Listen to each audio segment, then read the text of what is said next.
हजारों साल से गरीब देश रहा, भारत हजारों साल से मुफलिसी का शिकार रहा, ऐसे ऐसे उसने कहना शुरू किया। फिर बीच में कहने लगा ये तो भला हो अंग्रेजों का जो वो भारत में आए और उन्होंने भारत को थोड़ा बेहतर बना दिया, वरना हम तो अंधेरे में डूबे हुए थे, हमको तो कोई ज्ञान नहीं था, कोई प्रकाश नहीं था, इस देश में तो भयंकर गरीबी ही गरीबी थी।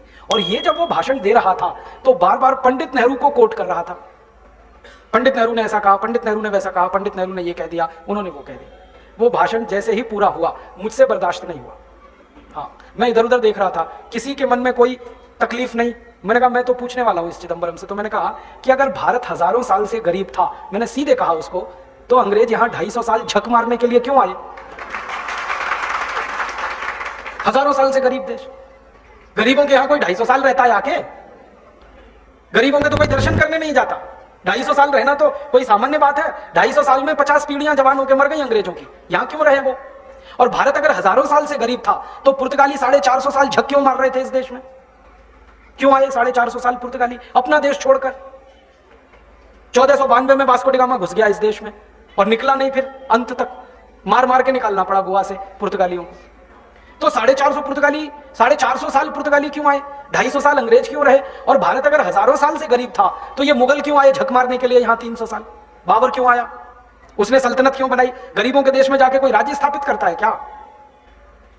और इतना ही क्यों, मोहम्मद बिन कासिम क्यों आया इस देश में 7वीं शताब्दी में जब हम हजारों साल से गरीब थे? महमूद गजनवी क्यों आया सोमनाथ का मंदिर लूटने के लिए जब हम हजारों साल से गरीब थे? तैमूर लंग क्यों आया? नादिर शाह क्यों आया? अहमद शाह अब्दाली क्यों आया जब हजारों साल से हम गरीब ही थे? तो इनको तो कहीं अमीर देशों में जाना चाहिए था, वो सब यहां क्यों आए?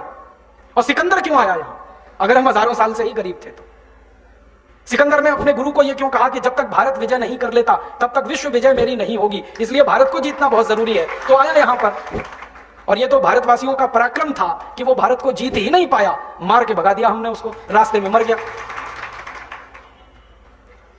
और आपको तो इतिहास में मालूम है, शक यहां आए, हूण यहां आए, पिंडारी यहां आए। क्यों आए भाई? हम तो गरीब हैं, भुखमरी के शिकार हैं, बेरोजगारी हमारे यहां है, फिर क्यों आए ये सब? तो चिदंबरम चुप हो गया, बोला कुछ नहीं। मैंने कहा उत्तर दे दो, अगर ये हजारों साल से ही गरीब देश है तो? कहने लगा नेहरू जी ने कहा। मैंने कहा नेहरू जी से तो पूछ नहीं सकता मैं, क्योंकि वो जिंदा नहीं है। होते जिंदा तो उनसे पूछ लेता कि कहां से मिला ये तुम्हें कि भारत हजारों साल से गरीब है? किसने कह दिया भारत हजारों साल से गरीब है? मैंने कहा तुम नेहरू के मानस पुत्र हो, तुम ही बता दो।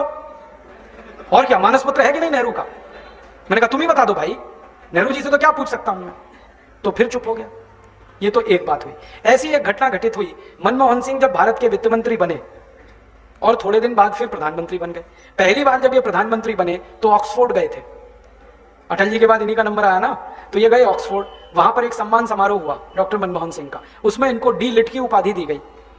तो सम्मान समारोह में इन्होंने एक भाषण दिया 40 मिनट, वो रिकॉर्डेड है हमारे पास। उसमें उन्होंने यही गाना गाया, भारत हजारों साल से गरीब देश है। ये तो अंग्रेज थे जो भारत में आए और उन्होंने भारत को थोड़ा सभ्य बनाया। हम अंग्रेजों के बहुत आभारी हैं जिन्होंने आकर भारत को तकनीकी सिखाई। हम अंग्रेजों के बहुत आभारी हैं जिन्होंने भारत में विज्ञान लाया। हम अंग्रेजों के बहुत आभारी हैं जिन्होंने भारत में उद्योग लाए। हम अंग्रेज, ये बोला उन्होंने 40 मिनट।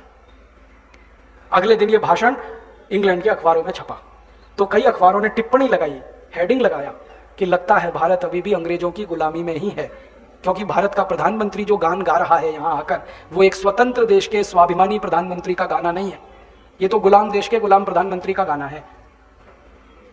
और मैंने ये दो नाम इसलिए लिए कि दोनों जिंदा हैं ये, हाँ दोनों जिंदा। और इनके साथ मेरे दिल की तमन्ना है कि एक बार इनको मंच पे बिठाओ दोनों को, और मैं इनसे शास्त्रार्थ करना चाहता हूं भारत के बारे में। और मैं उनको वो प्रमाण देना चाहता हूं, वो दस्तावेज सौंपना चाहता हूं जो भारत की कहानी कुछ और कहते हैं।